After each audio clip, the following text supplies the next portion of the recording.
Assalamualaikum warahmatullahi wabarakatuh. Jumpa lagi dengan saya Muhammad Farus Sabadi MKom, dosen Universitas PGRI Yogyakarta. Materi kuliah kita ini adalah Enterprise System dengan judul Supply Chain Management. Jadi salah satu bagian dari Enterprise System. Pokok bahasan atau materi bahasan kita kali ini adalah bagaimana pengertian supply chain management, bagaimana proses tahapannya dan tujuannya di dalam bisnis. Oke, yang pertama apa yang menjadi latar belakang dari SCM? Yang pertama adalah very important ya. Jadi SCM ini merupakan bagian yang terpenting, yang sangat penting pada sebuah perusahaan.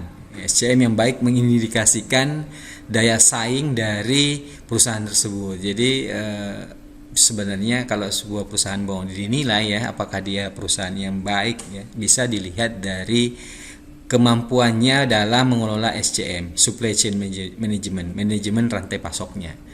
Nah, yang berikutnya yang melatar belakangi bahwa SCM ini selain itu sangat penting, juga prosesnya itu sangat kompleks, it's complicated ya. Jadi manajemen rantai pasok ini merupakan hal yang sangat kompleks, terlebih lagi apabila diaplikasikan pada perusahaan yang besar. Jadi kalau untuk perusahaan besar ini wajib lah begitu ya untuk memiliki sistem informasi SCM ya, supply chain management.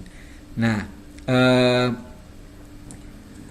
harapannya jika sistem ini bisa diterapkan di dalam perusahaan, harapannya tentu saja perusahaan bisa beroperasi dengan lebih efektif dan lebih efisien ya. Karena ini juga sebenarnya melakukan pengawasan ya dari hulu ke hilir ya, dari mulai pengadaan material sampai barang itu sampai ke konsumen gitu.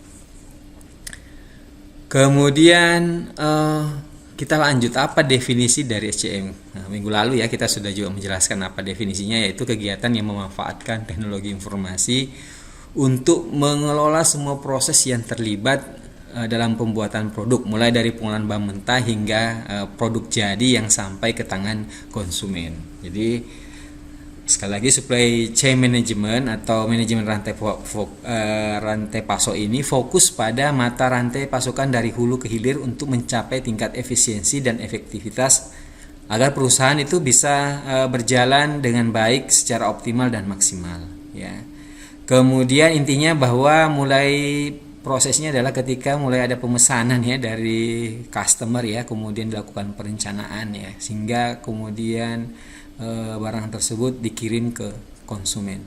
Jadi SCM ini juga berfokus pada pengembangan proses pengadaan ya, yang paling efisien, efektif dengan pemasok ya, hubungannya dengan pemasok sejak dari awal ya, mensuplai material ini juga fokus ke sana sampai nanti bagaimana produk jadi itu bisa sampai ke tangan konsumen, bahkan juga mengatur bagaimana ketika perlu retur misalnya kalau terjadi misalnya barangnya tidak sesuai spesifikasi pesanan dari konsumen atau pelanggan. Kemudian apa sih komponen SCM ya? Ini bisa dibagi 3. Yang pertama upstream ya. Upstream itu intinya bahwa dari atas ya, jadi dari pemasok atau dari supplier yang memasok barang mentah. Ini juga perlu pengelolaan manajemen ya, pasokan luar dari perusahaan berupa bahan baku ya untuk digunakan di dalam produksi ya, ini juga dikelola di dalam SCM. Yang kedua adalah proses produksinya sendiri atau sering disebut sebagai proses internal ya, jadi merubah bahan baku kemudian diproses menjadi bahan jadi atau bahan setengah jadi, bahan jadi, kemudian itu barang yang siap diproduksi berupa produk yang bisa diterima oleh konsumen. Kemudian langkah berikutnya adalah komponen berikutnya adalah downstream, jadi proses di mana mendistribusikan ya, bagaimana mendistribusikan produk tersebut hingga sampai ke tangan konsumen melalui distributor. Nah, proses-proses yang dilakukan ini tentu saja akan melibatkan banyak orang ya, dan dalam penggunaan SCM ini menggunakan teknologi informasi. Nah, ini sekarang ini pemanfaatan cloud ya. Jadi biasanya berbasis cloud computing. Jadi aplikasi ini juga diakses melalui teknologi internet misalkan ya. Kemudian siapa sih yang terkait ya, stakeholder atau orang-orang yang terkait dengan proses SCM ini, supply chain management ini. Yang pertama adalah supplier ya. Supplier, kemudian karena dia yang memasuk bahan mentah ya untuk di proses manufacturing ya, di manufaktur ya, atau bagian produksi. Nah, hasil manufaktur ini kemudian pabrik ini kemudian menyerahkan produk jadinya ke distributor. Distributor kemudian mendistribusikan produk jadi itu ke pedagang retail ya, pedagang retail. Dan dari pedagang retail ini tentu saja barulah ke tangan konsumen. Jadi itu adalah stakeholder. Jadi ada supplier, manufaktur, distributor, retail, dan konsumen. Jadi arah produknya itu dari supplier ya sampai ke konsumen. Nah, tentu saja data-datanya juga perlu, informasinya itu perlu direkam ya. Semua proses transaksinya ini juga perlu didokumentasi. Nah, perlulah sebuah aplikasi yang menangani itu ya. Jadi supply chain management ini merekam semua transaksi, informasi transaksi mulai dari supplier hingga ke tangan konsumen. Jadi bisa dilihat secara garis besar bahwa stakeholder SCM itu ada supplier, manufaktur, distributor, retail hingga konsumen. Kemudian apa fungsi SCM ya? Ya, ini yang pertama adalah manajemen pembiayaan fisik ya. Pembiayaan fisik ya termasuk pengadaan alat-alat produksi di dalamnya. Kemudian termasuk bahan baku yang akan diolah menjadi bahan jadi ya. Kemudian biaya penyimpanan, biaya transportasi ya terkait dengan pengadaan barang fisik ya. Kemudian yang berikutnya adalah mediasi distributor atau mediasi pasar lah begitu ya. Jadi di mana perlu di manajemen ya tentang bagaimana hubungan antara perusahaan dengan distributor yang mendistribusikan produk ya. Kapan harus mensuplai ke pihak retail ya dan seterusnya. Kemudian stoknya apa aja, berapa jumlahnya, ini tentu saja diatur dalam mediasi distributor. Kemudian yang berikutnya adalah pembiayaan non fisik. Jadi SCM ini juga memanage masalah pembiayaan. Jadi memastikan dan mengatur ya, mengatur pembiayaan terkait misalnya survei pasar ya, perencanaan produk dan biaya lainnya di luar pembiayaan fisik. Misalnya biaya promosi ya, biaya transportasi menuju dari distributor ke misalnya ke konsumen ya. Kemudian bagaimana tahapan SCM ya, tahapannya ya. Nah, ini jadi dimulai yang pertama adalah pemesanan ya. Jadi pemesanan, kadang-kadang ada sebuah perusahaan itu melakukan perencanaan produk apa saja yang harus dibuat atau diproduksi itu berdasarkan pemesanan ya, atau berdasarkan tingkat penjualan misalkan. Jadi nah ini perlu manajemen bagaimana memperkirakan kebutuhan pasar ya, sehingga ketika produk itu kita buat itu tidak overstock ya, sehingga dipastikan bahwa produk itu bisa terjual sesuai waktunya ya. Jadi barang tidak kadaluarsa misalnya, apalagi produk makanan ya, jangan sampai produknya kadaluarsa dan belum laku semua gitu ya. Jadi perlu semacam perakiraan permintaan konsumen atau istilahnya demand forecasting ya. Ya, jadi dilakukan agar penjual dapat mengetahui jenis dan jumlah produk yang harus dipersiapkan selama kurun waktu tertentu ya. Jadi sekali lagi untuk memastikan bahwa proses produksi barang dan penjualannya sudah sesuai dengan permintaan konsumen atau kebutuhan pasar.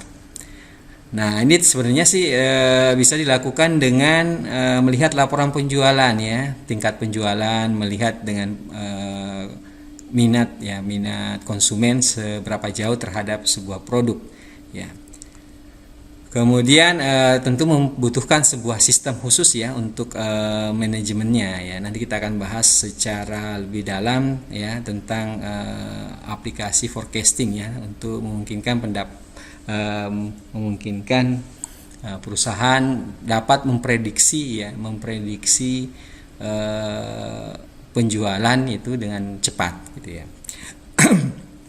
Kemudian tahapan berikutnya adalah tahapan perencanaan. Jadi kalau setelah pemesanan ya kita rencanakan produksinya. Ya perlu perlu direncanakan produksinya ya. Rencana produksinya tadi dengan forecasting tadi. Nah, kemudian yang berikutnya adalah pengadaan. Ya, tentu saja ketika ingin memproduksi membutuhkan barang-barang baku ya, barang baku untuk diolah. Nah, ini perlu juga mempertimbangkan masalah misalnya harga terbaik ya dari vendor ya. Mungkin untuk bahan baku bisa melalui tender. Nah, ini tentu saja butuh software juga atau aplikasi juga untuk misalnya pengadaan barang terkait bahan baku, termasuk di dalamnya alat-alat produksi ya. Ya, biasanya ada tahap-tahapnya dalam pengadaan itu, misalnya mulai dari pengajuan, pembelian, kemudian penilaian pengajuan, persetujuan pembelian ya, dan pemesanan ke supplier atau pemasok. Tentu saja di sini bagian ini juga harus bisa ya mencatat berbagai hal-hal yang terkait pembelian yang harus dibeli apa, kemudian mengajukannya ke manajer pembelian ya menangani hal tersebut.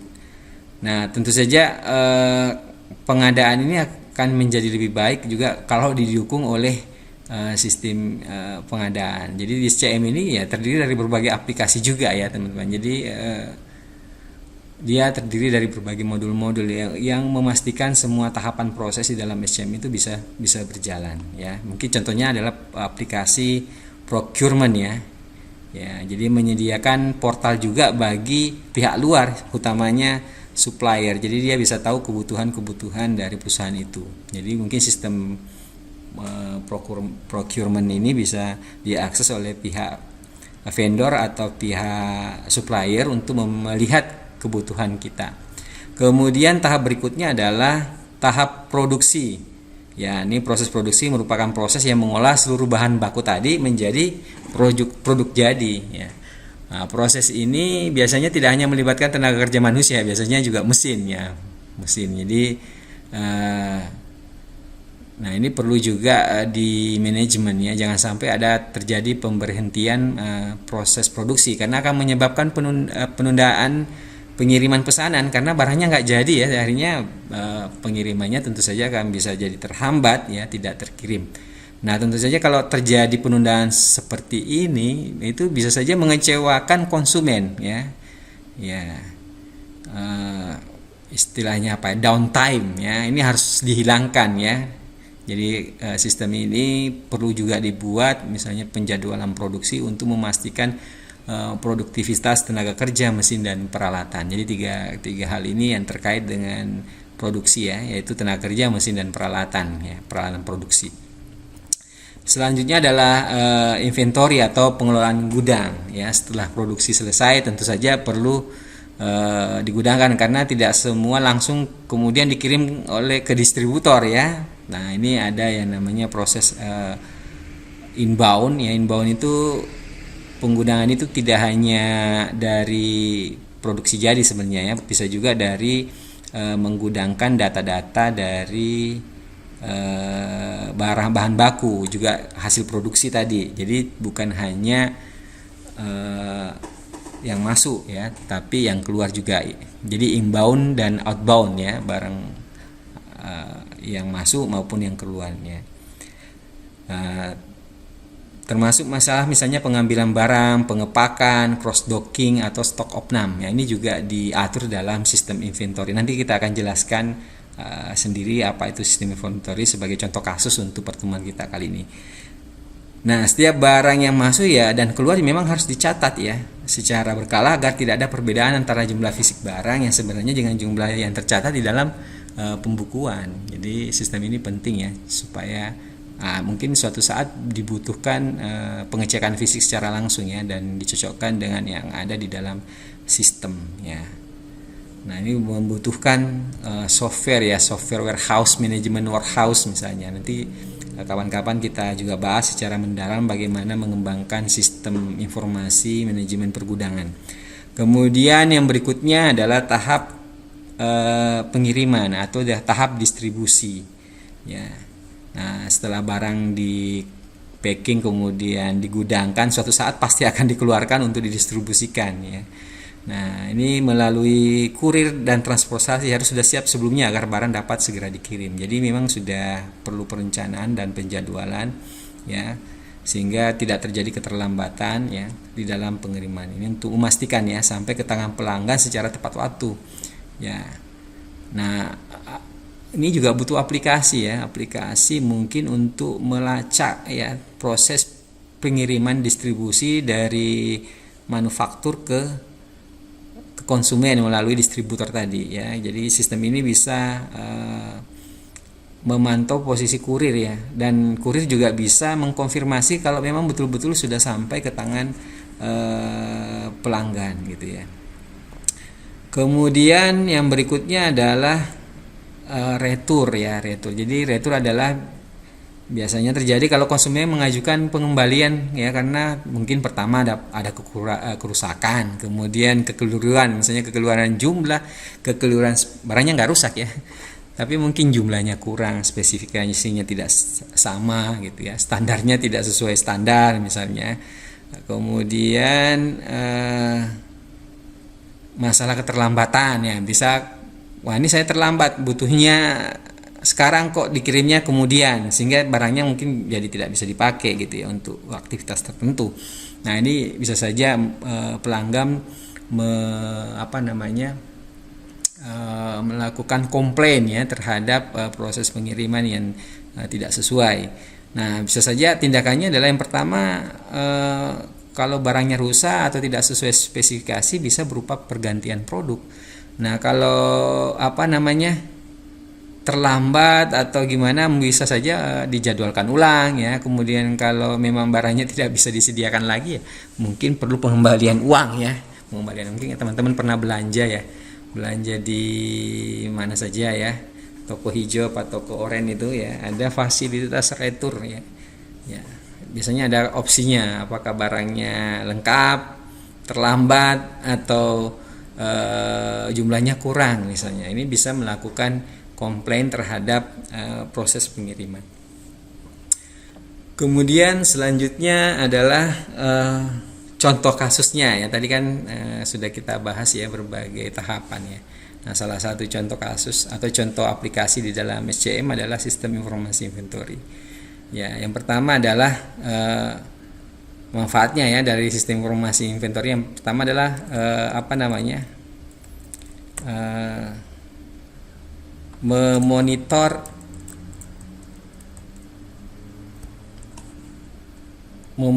perpindahan stok ya. Jadi memonitor perpindahan stok, dari mengatur dan mengawasi perpindahan stok, manajemen sistem barang dari satu lokasi ke lokasi yang lain ya. Misalnya dari tempat produksi ya sampai ke gudang, dari gudang ke toko ya, secara otomatis. Kemudian optimasi tingkat stok ya. Jadi mengoptimalkan kontrol inventaris dengan notifikasi otomatis ketika stok mulai habis dan estimasi kebutuhan stok yang akurat. Jadi tahu ini saatnya produksi ya, karena sudah stoknya minimum misalnya ya. Sudah mulai minimum, jadi ada istilah stok minimum. Nanti mungkin ada remindernya begitu ya, notifikasi untuk mengingatkan supaya segera memproduksi produk yang sudah mengalami stok minimal. Kemudian ada operational dashboard ya, jadi memantau jumlah stok di gudang ya. Ini tampilannya di layar biasanya untuk manajer ya, manajer inventaris ya, inventory ya. Ini memantau jumlah stok di gudang, internal transfer, stock in, stock out, ya barang yang masuk, barang yang keluar melalui dashboard secara real time. Jadi manajer ini bisa memantau di ruangannya begitu secara real time proses-proses yang terjadi ketika ada pergerakan barang gitu ya. Kemudian manfaatnya adalah bisa memaksimalkan inventory control ya, memaksimalkan inventory control. Jadi mencegah adanya penimbunan stok barang di gudang dengan memastikan produk lama bisa terjual lebih dahulu ya. Istilahnya apa itu? FIFO ya, first in first out. Jadi barang yang duluan diproduksi ya harusnya ya duluan dijual gitu ya, duluan didistribusikan. Selanjutnya adalah apa sih fitur utamanya dari sistem informasi inventory. Jadi kita hanya mencontohkan dua ya, contoh aplikasi di dalam CRM. Nanti kita mungkin tugaskan teman-teman juga untuk membuat konsep tentang sistem informasi yang terkait dengan CRM ini ya.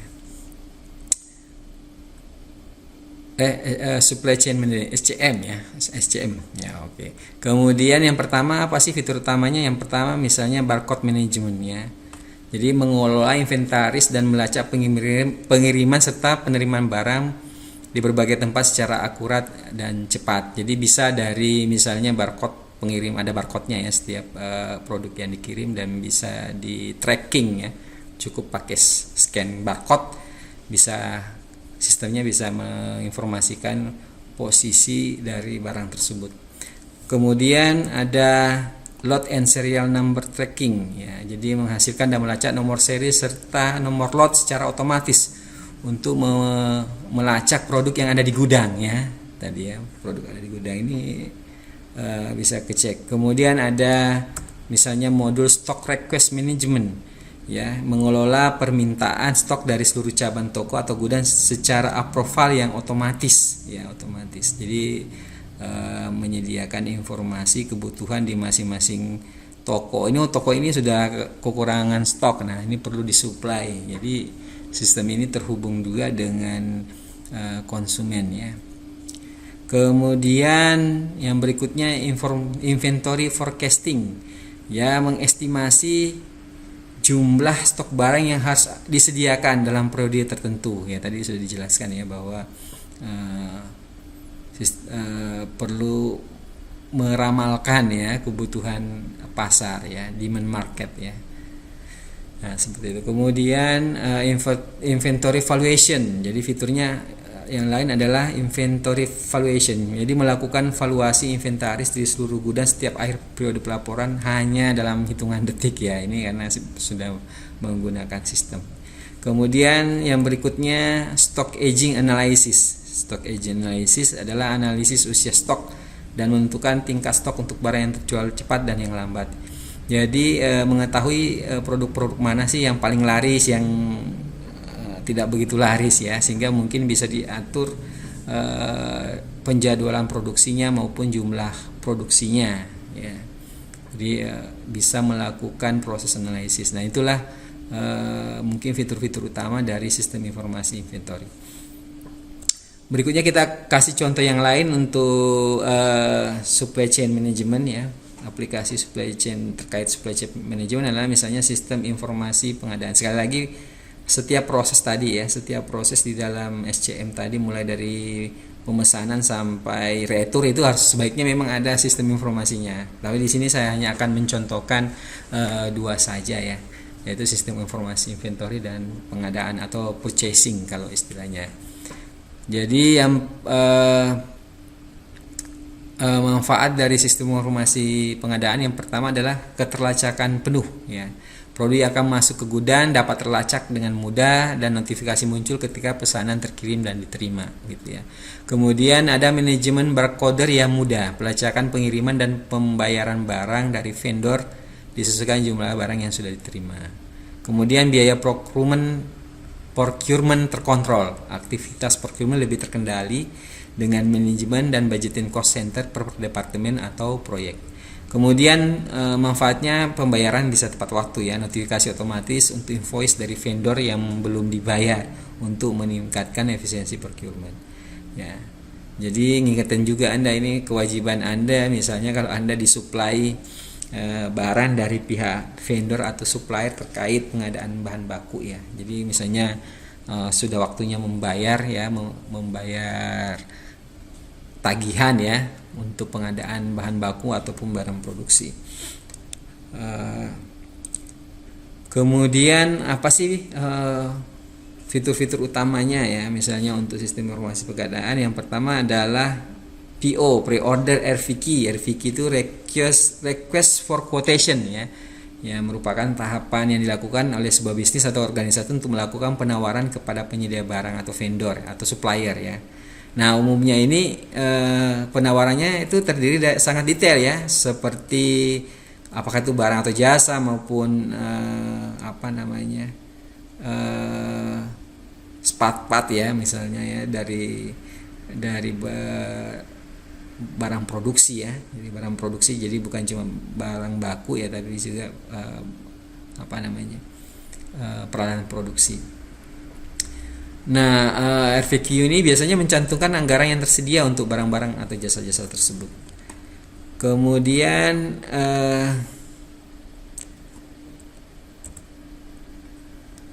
fitur berikutnya adalah PR Approval Management atau Purchasing Request ya. PR itu Purchasing Request ya. Jadi menyetujui atau menolak pengajuan pembelian dari berbagai lokasi bisnis, departemen atau karyawan hanya dengan misalnya sekali klik gitu ya. Jadi tidak perlu bertatap muka ya. Jadi sistem ini bisa langsung disetujui atau tidak disetujui oleh sistem ya. Apakah pengajuan pembeliannya bisa diterima atau enggak oleh manajemen. Jadi misalnya nih